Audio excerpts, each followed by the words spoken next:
Movie की शुरुआत में हम एरिक, उसकी फैमिली एमी और उनके 3 बच्चों को देखते हैं जिनका नाम ग्राफिन, मेडिसन और कैंड्रा होता है। दरअसल एरिक की जॉब अब छूट चुकी थी, इसलिए अब वो अपनी फैमिली के साथ कम रेंट पर एक घर देखने जा रहा है। वहाँ पहुँचने पर उन्हें एक लेडी मिलती है जो उन्हें पूरा घर दिखाती है।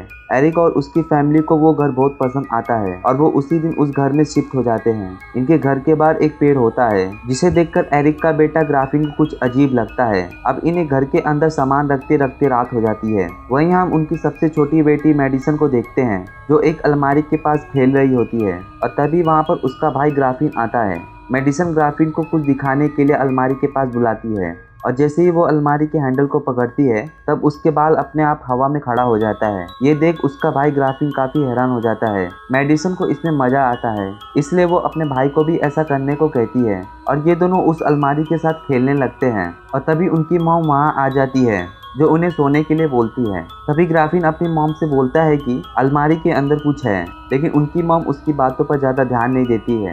अब रात को जब ग्राफिन अपने कमरे में सो रहा होता है तब उसे बेसमेंट से कुछ आवाजें सुनाई देती है और जब वो उस बेसमेंट के दरवाजे को खोल के देखता है तो उस बेसमेंट से कई सारे क्लोन जैसे दिखने वाले खिलौने नीचे गिरने लगते हैं, जिसमें से एक खिलौना काफी डरावना होता है जिसे देखकर ग्राफिन काफी डर जाता है। इसलिए वो अपनी मॉम डैड के साथ उनके कमरे में सोने के लिए चला जाता है। अब रात को जब ग्राफिन अपने मॉम डैड के साथ सो रहा होता है तभी उसे नीचे से कुछ आवाजें सुनाई देती है, जिसे देखने के लिए वो नीचे चला जाता है। नीचे जाने पर वो मेडिसन को देखता है जो टीवी के पास खड़ी होकर किसी से बातें कर रही थी। ग्राफिन उससे पूछता है कि तुम किससे बात कर रही हो, जिस पर मेडिसन उससे बोलती है कि यहाँ पर कुछ लोग आना चाहते हैं। लेकिन इससे पहले ग्राफिन कुछ समझ पाता, हम टीवी के अंदर से कई सारे हाथों को देखते हैं जो टीवी से बाहर आने की कोशिश करते हैं, जिन्हें देखकर ग्राफिन काफी डर जाता है और टीवी को ऑफ करने के लिए आगे बढ़ता है। और जैसे ही वो टीवी को ऑफ करने वाला होता है तभी कोई अदृश्य शक्ति उसे पीछे ढकेल देती है। तभी वहाँ पर कुछ पैरानॉर्मल एक्टिविटी होने लगती है और सारी लाइट अपने आप ही ऑफ ऑन होने शुरू हो जाती है। इन आवाजों को सुनकर उनकी मॉम डैड भी वहां आ जाते हैं। नीचे आकर वो देखते हैं कि टीवी ऑन थी और उसके सामने मेडिसन खड़ी होकर किससे बात कर रही थी। अगले दिन मेडिसन की मॉम उससे इसके बारे में बात करती है, जिस पर मेडिसन उन्हें बताती है कि वो मेरा दोस्त है। वहीं हम ग्राफिन को देखते हैं जो अपना कुछ सामान रख रहा होता है और तभी उसके पास एक बॉल आती है। उसे लगता है कि शायद ये बॉल मेडिसन ने उसके पास फेंका है, इसलिए वो उस बॉल को उठाकर मेडिसन के कमरे में चला जाता है। लेकिन वहाँ पर उसे मेडिसन नहीं दिखाई देती है, इसलिए वो बॉल को नीचे रख देता है और जैसे ही वो बॉल को नीचे रखता है बॉल अपने आप ही उस अलमारी के पास चली जाती है, जिसे देखकर ग्राफिन काफी डर जाता है। और जैसे ही वो वहाँ से भागने की कोशिश करता है तभी कोई अदृश्य शक्ति किताबों की मदद से उसके रास्ते को ब्लॉक कर देता है और अचानक से रास्ता अपने आप खुल भी जाता है। ग्राफिन नीचे जाकर इस बारे में अपने मॉम डैड को इस बारे में बताता है, लेकिन कोई भी उसकी बातों पर यकीन नहीं करता, जिससे गुस्सा होकर ग्राफिन वहां से चला जाता है। रात को एरिक और एमी अपने एक दोस्त के घर डिनर पार्टी के लिए जा रहे होते हैं, लेकिन जाने से पहले वो अपनी बड़ी बेटी कैंड्रा से मेडिसन और ग्राफिन का ध्यान रखने को बोलकर पार्टी में चले जाते हैं। पार्टी में पहुंचकर जब एरिक और एमी डिनर कर रहे होते हैं तब उन्हें पता चलता है कि जिस जगह इन लोगों ने घर लिया है उस जगह पर पहले कब्रिस्तान हुआ करता था, लेकिन बिल्डरों ने अब उन कब्रिस्तान को वहां से हटाकर दूसरी जगह शिफ्ट कर दिया है। इधर हम उसकी बड़ी बेटी कैंड्रा को देखते हैं जो बैठकर अपना मोबाइल चला रही थी और तभी उसके मोबाइल में कुछ ग्लिचेस होना शुरू हो जाता है और साथ ही साथ उसे एक कमरे में से आवाज सुनाई देती है, जिसे देखने के लिए वो उस कमरे के अंदर चली जाती है। जहाँ जाने पर उसे फर्श के नीचे से कुछ आवाजें सुनाई देती है। वो वहाँ पर से एक फर्श को टुकड़ा निकालती है और उसे निकालने के तुरंत बाद उसमें से बहुत सारे मलबा निकलने लगता है, जिसे देखकर वो वहीं खड़ी हो जाती है। तभी उसे एहसास होता है कि जैसे कि कोई उसके पीछे खड़ा है। तभी बिजली चमकने से वो उस गोश्त को देख लेती है, जिसे देखकर वो काफी डर जाती है और वहां से भागने की कोशिश करती है। लेकिन तभी उस मलबे के अंदर से एक हाथ बाहर निकलता है जो उसके पैरों को पकड़ लेता है, जिससे वो वहीं गिर जाती है। वो मदद के लिए अपने भाई बहन को बुलाती है, लेकिन दरवाजा अपने आप बंद हो जाता है। वहीं हम ग्राफिन को देखते हैं जिसके कमरे के सारे डॉल अपने आप ही इधर से उधर मूव होने लगते हैं, जिससे वो काफी डरा होता है। और तभी सबसे डरावना दिखने वाला डॉल उसके ऊपर अटैक कर देता है, लेकिन ग्राफिन किसी तरह उस डॉल को दूर फेंक देता है और उससे अपने पैरों से मार मार कर तोड़ देता है। फिर वो जल्दी से भागकर मेडिसन के कमरे में जाता है, जहाँ पर मेडिसन भी डरी हुई एक कोने में बैठी हुई थी। तभी ग्राफिन की नज़र उस कमरे की खिड़की पर पड़ती है, जहाँ पर उसे अपने घर के बाहर जो पेड़ होता है उसकी टहनियाँ मूव होते हुए दिखाई देती है, जिसे देख मेडिसन डर रही होती है और साथ ही उन्हें उस अलमारी से भी बहुत अजीब अजीब सी आवाज़ आना शुरू हो जाती है। ग्राफिन मेडिसन को वही रहने को बोलकर अपनी बड़ी बहन कैनरा को ढूंढने के लिए वहां से चला जाता है। और तभी उनके घर के बाहर जो पेड़ होता है उनकी टहनियां घर के अंदर आती है और ग्राफिन को अपने साथ ले जाती है। वही मेडिसन के कमरे में उस अलमारी का डोर अपने आप ही खुल जाता है और उस कमरे में जितनी भी लाइट होती है उस सभी की रोशनी उस अलमारी के अंदर चली जाती है। और साथ ही मेडिसन का जो टॉय होता है जिसको वो पसंद करती है वो अपने आप ही उस अलमारी के अंदर चला जाता है, जिसे लेने के लिए मेडिसन उस अलमारी के अंदर चली जाती है।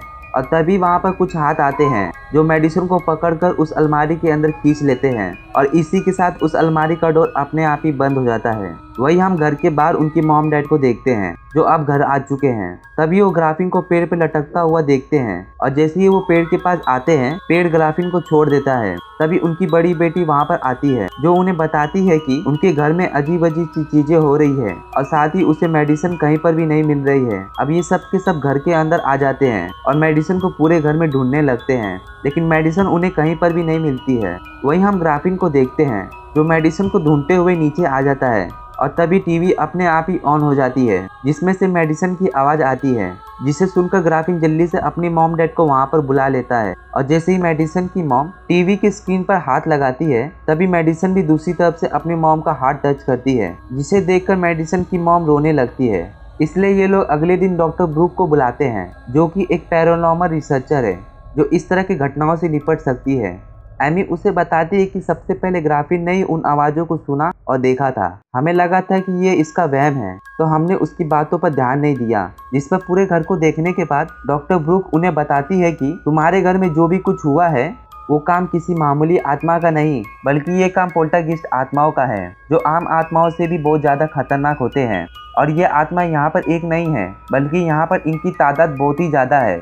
इसलिए डॉक्टर ब्रूक इनके घर में अपना कुछ डिवाइस लगाती है ताकि जब भी मेडिसन उनसे बात करने की कोशिश करे तो वो उससे बात करके पता लगा सके कि आखिर वो कहाँ पर है।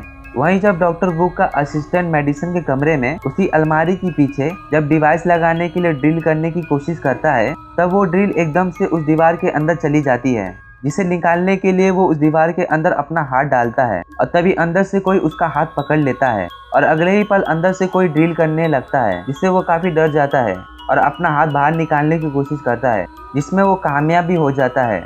तभी वो अपने हाथ में किसी की उंगलियों के निशान को देखता है जो अगले ही पल गायब हो जाता है। इसके बाद वो नीचे आ जाता है और इसके बारे में वो किसी को भी कुछ भी नहीं बताता। वहीं सब जगह डिवाइस लगने के बाद मेडिसन की मॉम टीवी के जरिए उससे बात करने की कोशिश करती है। तभी टीवी के अंदर से मेडिसन की आवाज़ आने लगती है। वो बताती है कि यहाँ पर मेरे साथ और भी लोग हैं जो मुझे वापस नहीं आने देंगे। इसके बाद वहाँ की लाइट ऑफ ऑन होने लगती है और तभी टीवी भी नीचे गिरकर टूट जाती है। एरिक को मेडिसन की परछाई ऊपर जाते हुए दिखाई देती है, जिसे देखकर वो भी पीछे चला जाता है। जहाँ जाने पर उसे अलमारी के अंदर से मेडिसन की रोने की आवाज सुनाई देती है। एरिक उसके पास जाता है लेकिन ये उसकी बेटी नहीं होती है बल्कि एक गोश्त होता है जो उसके ऊपर हमला कर देता है और अगले ही पल वो वहाँ से गायब हो जाता है। एरिक को बहुत गुस्सा आता है और वो उस अलमारी की दीवार को टेबल से मार मार कर तोड़ देता है और तभी वहाँ पर एक दूसरी दुनिया का दरवाजा खुलता है। एरिक ने जिस टेबल से अलमारी की दीवार को तोड़ा था उसी को वो उस दूसरी दुनिया के दरवाजे में फेंक देता है। वहीं दूसरी तरफ जहाँ सब के सब होते हैं वहाँ पर एक और दूसरी दुनिया का दरवाजा खुलता है और वहाँ से वो टेबल जिसने एरिक ने फेंका था वो उसी रास्ते से नीचे गिर जाता है, जिसे देख डॉक्टर ब्रूक बोलती है कि हम मेडिसन को यहाँ से वापस ला सकते हैं लेकिन इसके लिए हमें कैरिगन को बुलाना होगा जो कि इन कामों में एक्सपर्ट है। कुछ देर बाद कैरिगन भी वहाँ पर आ जाता है जो पूरे घर को चेक करने के बाद एरिक की फैमिली को बताता है पहले यहाँ पर कब्रिस्तान हुआ करता था लेकिन यहाँ पर घर बनने से पहले उन शिला लेख को हटा दिया गया था, लेकिन उनके नीचे जो डेड बॉडी थी उनको यहीं छोड़ दिया गया था, जिस वजह से सबके सब गोश्त बहुत ही ज्यादा नाराज है जो अब बहुत ही ज्यादा पावरफुल है। और साथ ही मेडिसन के पास पैदा होते ही एक स्पेशल गिफ्ट है जिस वजह से वो गोश्त से बातें कर सकती है और जिस वजह से पोल्टरगेस्ट ने उसे चुना है ताकि उसके जरिए वो मुक्ति पा सके।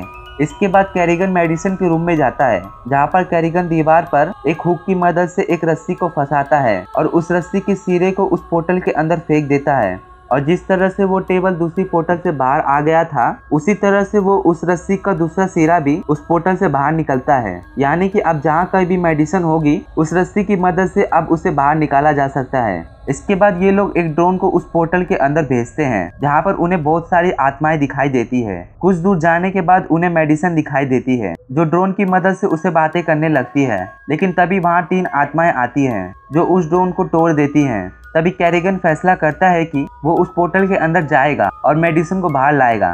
तभी ग्राफिन मेडिसिन को लाने के लिए जाने लगता है। उसकी मॉम उसे जाने से रोकती है लेकिन वो नहीं रुकता और उस पोर्टल के अंदर चला जाता है। तभी कैरिगन उनसे बोलता है कि तुम लोग नीचे जाओ और जब मैं बोलूँ तब तुम लोग रस्सी को पूरी ताकत से खींचना।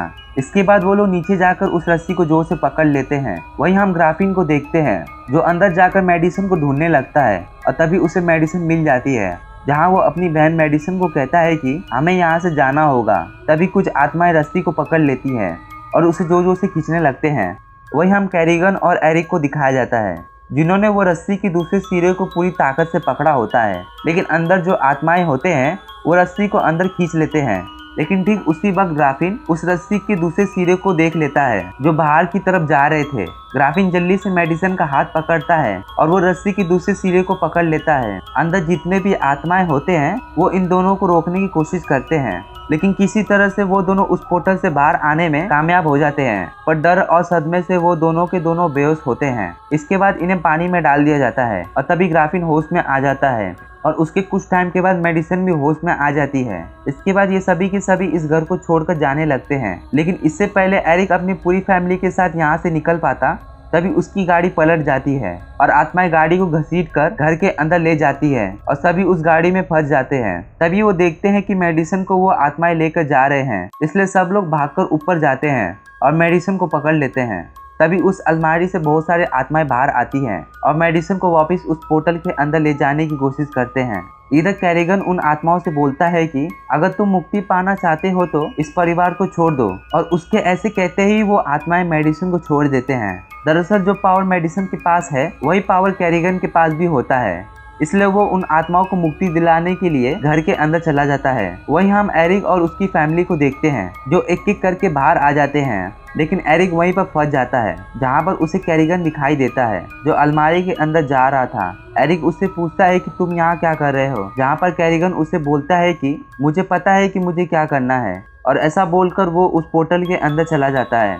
वहीं अब एरिक भी उस घर से बाहर आ जाता है और एक गाड़ी में बैठकर अपनी फैमिली के साथ वहां से निकल जाता है। और जैसे ही ये लोग घर से थोड़ा दूर जाते हैं तभी इन्हें अपने घर से बहुत ही तेज रोशनी निकलते दिखाई देती है जो सीधा आसमान की तरफ जा रहे थे, जिसे उन्हें समझ में आ जाता है कि कैरिगन ने उन सभी आत्माओं को आजाद कर दिया है। दूसरी तरफ हमें डॉक्टर ब्रूक को दिखाया जाता है जो अपने साथियों के साथ जीपीएस ट्रैकर की मदद से कैरिगन को ढूंढने की कोशिश करती है और तभी उन्हें अपने जीपीएस ट्रैकर में कुछ चीजें दिखाई देती है जिसे उन्हें समझ में आ जाता है कि कैरिगन अभी जिंदा है। वहीं हम एरिक और उसकी फैमिली को दिखाया जाता है जो अपने लिए एक नया घर देखने के लिए जाते हैं जहां उस घर के बाहर भी बहुत पुराना पेड़ होता है, जिसे देख ग्राफिन का चेहरे का हाव बदलना शुरू हो जाता है। ये देखकर उसके डैड को समझ में आ जाता है कि ये घर उनके लिए ठीक नहीं है, इसलिए एरिक अपने पूरी परिवार को लेकर वहां से निकल जाता है। दूसरी तरफ हमें कैरिगन और डॉक्टर ब्रूक को दिखाया जाता है जो अब एक साथ काम करते हैं, यानी कि उस दिन कैरिगन को बचा लिया गया था। और इसी के साथ ये मूवी यहीं पर खत्म हो जाती है।